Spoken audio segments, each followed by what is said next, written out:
نظم number 2 lecture number 2 ہے۔ اس کی جو ہے ہم نے حفیظ جلندری کی تعارف ہم پڑھ چکے تھے، حالت زندگی اور ان کی جو ہے تصانیف کے بارے میں کہ وہ کس قسم کے شاعر تھے، یہ سارا ہم نے پڑھا، تعلیم کہاں سے حاصل کی یہ سارا۔ اس کے بعد مزار قطب الدین نظم جو ہے اس کی ہم نے جو ہے وہ پڑھائی کی۔ اس کے علاوہ مشکل الفاظ کے معنی جو ہے ہم نے پہلے لیکچر میں جو ہے لیکچر میں کر لیے تھے۔ اب جو لیکچر نمبر 2 ہے اس میں ہم جو ہے اس نظم کی تشریح کو دیکھتے ہیں، اس کی وضاحت کو دیکھتے ہیں کہ آیا مزار قطب الدین ایبک کے بارے میں حفیظ جلندری نے جو ہے وہ ہمیں کیا کہا ہے۔ پہلا شعر ہے ہمارے پاس وہ قطب الدین وہ مرد مجاہد جس کی ہیبت سے یہ دنیا اثر نو جاگ اٹھی تھی خواب غفلت سے۔ تو اس شعر میں جو ہے قطب الدین ایبک کی پرعظمت اور باروب شخصیت کے بارے میں جو ہے شاعر بتا رہے ہیں اور ان کی بہادری کا تذکرہ ان الفاظ میں کر رہے ہیں کہ وہ ایک ایسا مرد مجاہد تھا کہ جس کی خوف اور رعب و جلال سے جو ہے وہ ساری دنیا ڈرتی تھی، اور ان کی خوف سے جو ہے ایک بار پھر یہ دنیا جو ہے خواب غفلت کی نیند جو ہے وہ بیدار ہوئی۔ جو نئے سرے سے خواب غفلت اور لاپرواہی کی نیند میں جو ہے وہ ڈوبے ہوئے تھے، پڑے ہوئے تھے، تو ان کی خوف سے جو ہے ایک مرتبہ پھر جو ہے یہ دنیا اثر نو یعنی نئے سرے سے جو ہے وہ جس طرح ہم کہہ سکتے ہیں کہ تخلیق ہوئی ہو، یعنی جو لوگ خواب غفلت کی نیند سو رہے تھے، کیونکہ قطب الدین ایبک جو تھے وہ ہندوستان کے پہلے مسلمان بادشاہ تھے اور انہوں نے جو ہے ہندوستان میں اسلام کا جو ہے وہ سکہ بھی بٹھا لیا تھا، تو اس وجہ سے اپنی قابلیت کے بل بوتے پر یہ عظیم حکمران جو ہے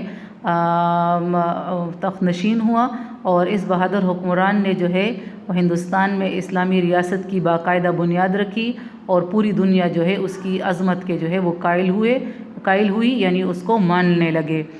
اور دوسرا جو ہمارے پاس ہے شعر، وہ جس کی تیغ ہیبت ناک سے صفاق ڈرتے تھے، وہ جس کے بازوؤں کی داغ سے افلاک ڈرتے تھے۔ یہاں اب اس شعر میں جو ہے ان کی تلوار کے بارے میں جو ہے وہ تعریف ہو رہی ہے کہ ان کی تلوار جو ہے وہ کیسے خوفزدہ کرنے والی تھی، یعنی کہ بڑے بڑے ظالم بھی جو ہے وہ ان سے ڈرتے تھے، یہاں تک کہ انسان کو تو چھوڑے بلکہ ان کی باروب شخصیت اور ان کے جو بازو تھے، یعنی ان میں اتنی طاقت تھی، اتنی قوت تھی کہ جب وہ اس تلوار کو ہوا میں لہراتے تھے لڑنے کے دوران، اور لوگ جب اس کو دیکھتے تھے تو کہتے ہیں کہ صفاق لوگ تو کیا بلکہ افلاک جو فلک کی جمع ہے، آسمان بھی اس کے خوف سے جو ہے وہ کانپتے تھے۔ یہاں پہ ہم اس کو یہ بھی کہہ سکتے ہیں کہ شاعر نے مبالغہ آمیزی سے کام لیا ہے۔ مبالغہ جو ہے اس کو کہتے ہیں کہ جب بات کو بہت زیادہ بڑا چڑھا کر جو ہے وہ پیش کرتے ہیں۔ اس سے مراد افلاک سے مراد آسمان ہے، مگر اس سے پوری دنیا بھی ہے کہ دنیا بھی جو ہے اس کی خوف سے جو ہے یعنی وہ کانپتے تھے۔ تو یہاں پہ آسمان کسی کے خوف سے کانپتے نہیں ہے سوائے اللہ کے، مگر یہاں پہ ان کی باروب شخصیت کے بارے میں بتا رہے ہیں کہ ان کی تلوار ایسی خوفزدہ کرنے والی تلوار تھی کہ ظالم لوگ بھی اس سے ڈرتے تھے، مگر ان کے بازوؤں سے صرف ظالم لوگ نہیں بلکہ افلاک یعنی آسمان بھی جو ہے وہ اس کے خوف سے جو ہے وہ ڈرتے تھے۔ یعنی ان کی باروب شخصیت اور اس کی بہادری کا تذکرہ اس شعر میں بھی جو ہے وہ کر رہے ہیں حفیظ جلندری کہ وہ ایک ایسا بہادر تھا کہ اس کی خوفناک تلوار جو ہے بڑے بڑے ظالم جو ہے وہ ان سے ڈرتے تھے۔ اس نے ظالم اور بے رحم دشمنوں کو شکست دی، اس کے بازوؤں میں یعنی اتنی طاقت اور قوت تھی کہ ان کے بازوؤں کے رعب و دبدبے سے آسمان بھی جو ہے وہ کانپتے تھے، اور مطلب یہ کہ پوری دنیا خوفزدہ تھی، اس سے مراد یہ ہے یعنی ان کی دلیری کی شہرت جو ہے وہ رکھنے والی بہادری اور دلیری کی شہرت رکھنے والے بھی قطب الدین ایبک کا مقابلہ کرنے سے جو ہے وہ کتراتے تھے، جو ظالم لوگ ہوتے تھے ان کے بارے میں ہے۔ پھر نیکسٹ ہے ہمارے پاس یہاں لاہور میں سوتا ہے ایک گمنام کوچے میں، پڑی ہے یادگار دولت اسلام کوچے میں۔ تو یہاں پہ اس شعر میں جو ہے مزار قطب الدین ایبک کی جو مزار ہیں ان کی، تو ان کے بارے میں ہے کہ اسلام کا جو یہ درخشندہ ستارہ ہے یعنی قطب الدین ایبک، ان کا مزار جو ہے وہ کہاں پہ ہے؟ وہ ایک گمنام سی گلی، یعنی ایک غیر معمولی گلی مراد اس سے ایبک روڈ ہے جو لاہور میں ہے، یہاں پہ جو ہے وہاں پہ ان کا مزار ہے، اور پڑی ہے یادگار دولت اسلام کوجے میں۔ جیسے میں نے پہلے بھی بتایا ہے کہ اسلام کا یہ درخشندہ ستارہ، یہ دلیر اور بہادر انسان، ان کا مزار کہاں پہ ہے؟ لاہور کے ایک غیر معمولی گلی جو ایبک روڈ سے جاتی ہے، وہاں پہ جو ہے وہ ان کا مزار ہے، اور پرسکون نیند کے مزے جو ہے وہاں پہ لوٹ رہا ہے۔ مگر در حقیقت یہ دولت اسلام کی ایک یادگار ہے جس نے اپنی زندگی میں اسلام کا سکہ ہندوستان میں بٹھا دیا۔ یہ ہندوستان کا پہلا حکمران بادشاہ تھا۔ شاعر کے کہنے کا مقصد یہ ہے کہ اس قدر دلیر اور بہادری کی شان والے حکمران کا مزار گمنام سی گلی میں آج ماضی کی یادگار داستانیں جو ہے وہ سنا رہا ہے۔ اگلا ہے ہمارے پاس، میں اکثر شہر کے پرشور ہنگاموں سے اکتا کر سکون کی جستجو میں بیٹھ جاتا ہوں یہاں آ کر۔ شاعر کہتے ہیں یہ ایک فطری بات بھی ہے کہ جب انسان جو ہے وہ شہری ہنگاموں سے اور افراتفری سے تنگ آ جاتا ہے بسا اوقات، تو اس کا دل جو ہے اس دنیا کے ہنگاموں سے جو ہے وہ بھر جاتا ہے، اور انسان پھر کہیں پہ جو ہے وہ راحت اور سکون کی تلاش کے لیے جو ہے کہیں ایسی جگہ کی وہ تلاش کرتا ہے کہ وہاں پہ وہ سکون اور آرام کے ساتھ جو ہے وہ اکیلا بیٹھے اور کوئی اس کو جو ہے وہ تنگ نہ کرے۔ تو یہاں پہ بھی شاعر کہتا ہے کہ جب میں شہری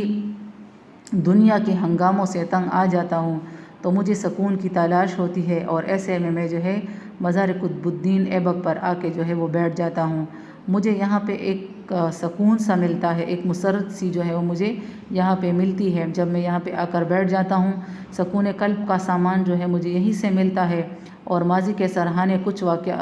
وقت جو ہے یہاں پہ گزار لیتا ہوں۔ پرسکون ماحول میری روح کو ایسی قوت کا سامان جو ہے وہ مہیا کرتی ہے جو کہیں اور مجھے جو ہے وہ میسر نہیں ہوتی۔ اگلا ہے ہمارے پاس، تخیل مجھ کو لے جاتا ہے ایک پرہول میدان میں جہاں باہم ببا ہوتی ہے جنگ ام و انسا میں۔ اس شعر میں حفیظ جلندری جو ہے وہ فرماتے ہیں کہ جب میں شہری ہنگاموں سے، اب اس شعر کا دیکھیں، نظم کا مقصد یہی ہے کہ اس میں ایک تسلسل ہو۔ اب اس شعر کے بعد اس شعر کو دیکھیں کہ جب وہ جاتے ہیں سکون کی تلاش میں مزار قطب الدین ایبک پہ جو ہے وہ بیٹھ جاتے ہیں، تو اس کی سوچ جو ہے وہ اس کو کہاں لے جاتی ہے؟ تخیل مجھ کو لے جاتا ہے ایک پرہول میدان میں، یعنی ایک ایسی خوفناک میدان میں اس کی سوچ اس کو لے جاتی ہے کہ جہاں پہ کیا ہوتا ہے؟ جہاں باہم بپا ہوتی ہے جنگ ام و انسا میں، یعنی جہاں پہ آپس میں لوگوں کا جو ہے وہ ایک ہجوم ہے اور ایک دوسرے کے ساتھ جو ہے وہ لڑ رہے ہیں، تو اس کی جو تخیل ہے، جو سوچ ہے، تو وہ ایک خوفناک میدان میں جو ہے وہ شاعر کو لے جاتا ہے، اور وہ اس پورے منظر کو جو ہے اپنی آنکھوں سے دیکھتا ہے، اپنی سوچ کے ذریعے سے، کہ کیسے وہ لوگ جو ہے باطل فوج اور قطب الدین ایبک کی جو فوج ہے وہ آپس میں جو ہے وہ لڑ رہے ہیں،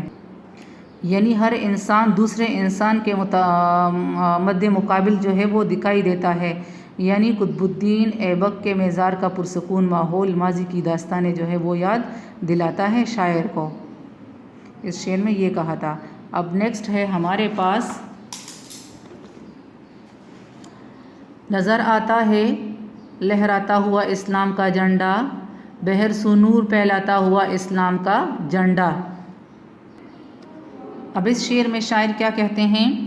کہ ایک طرف قطب الدین ایبک کا جو ہے وہ لشکر ہے، اس کی فوج ہے، اور دوسری طرف جو ہے دشمن کا لشکر یعنی جو باطل فوج ہے،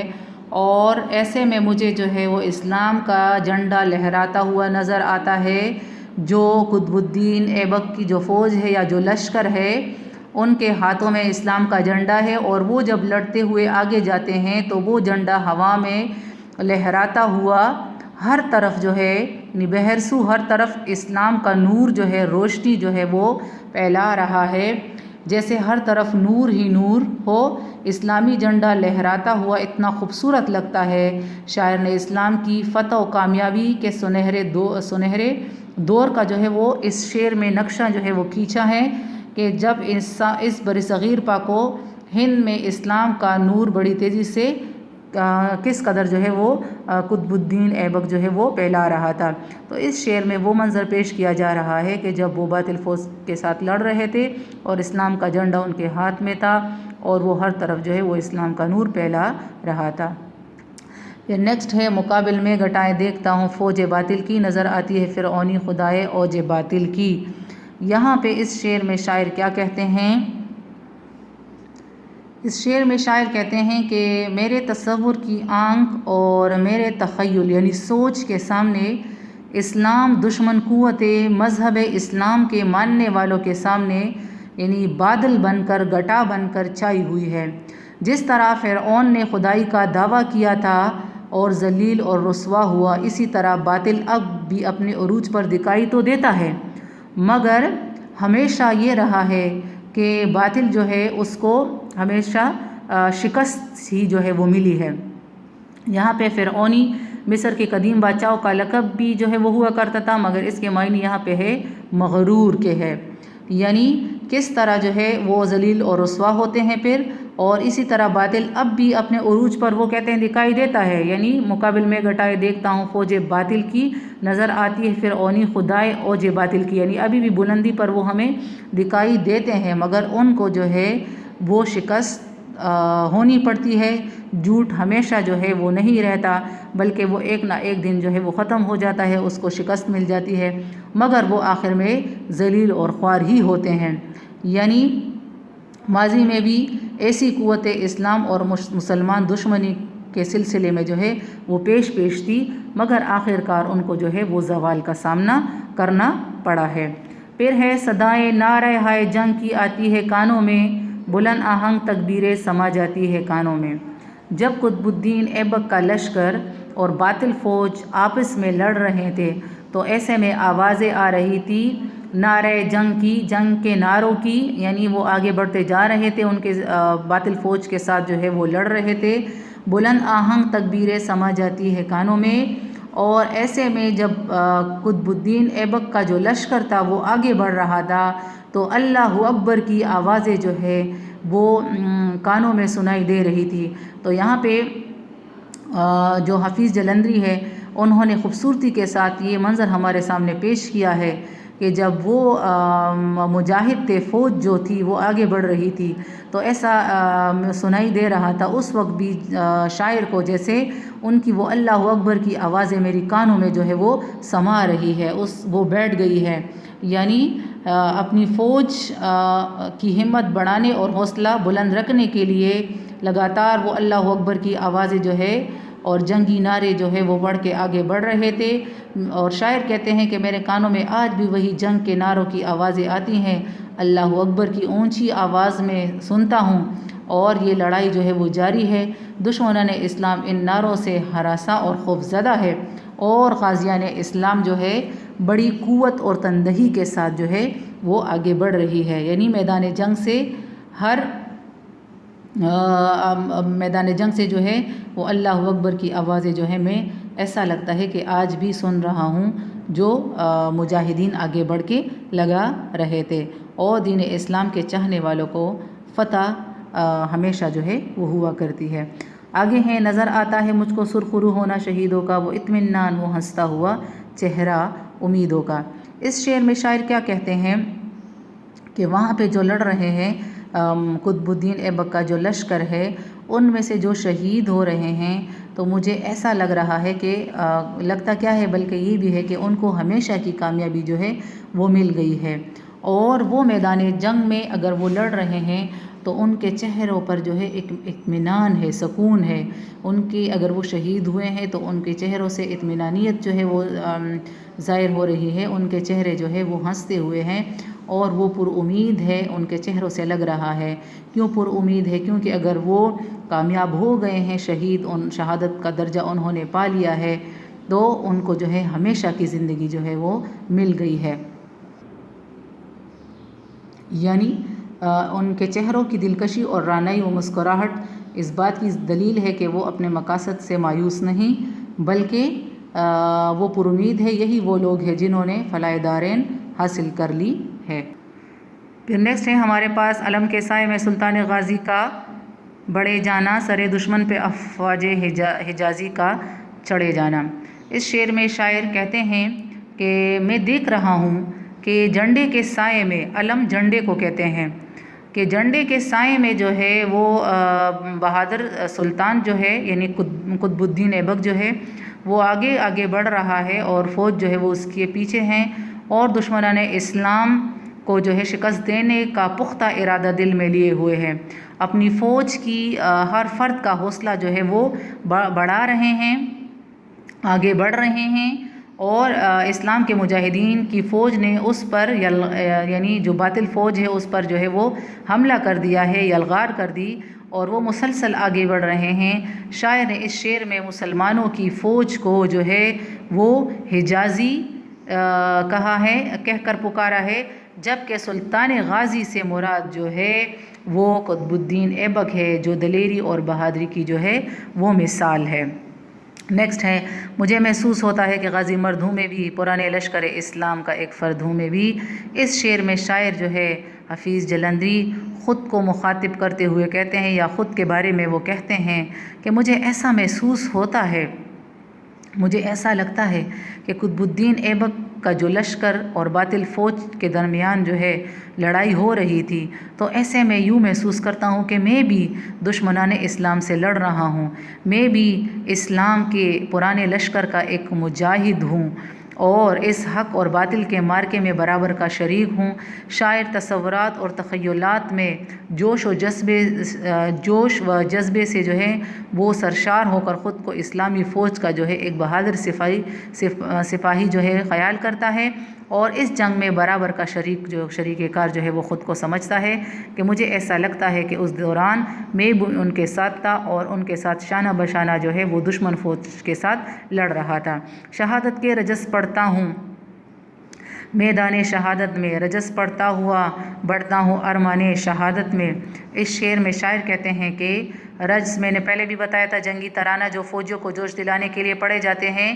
کہ شہادت کے رجس پڑھتا ہوں میدان شہادت میں بھی شہادت کے جو جنگی ترانے ہیں وہ پڑھ کے آگے بڑھتا چلا جا رہا ہوں، اس ارمان اور اس خواہش کے بنا پر کہ مجھے بھی شہادت کا رتبہ جو ہے وہ ملے، اور میں بھی جو ہے وہ شہید ہو جاؤں، اور مجھے بھی جو ہے ہمیشہ کی زندگی جو ہے وہ ملے،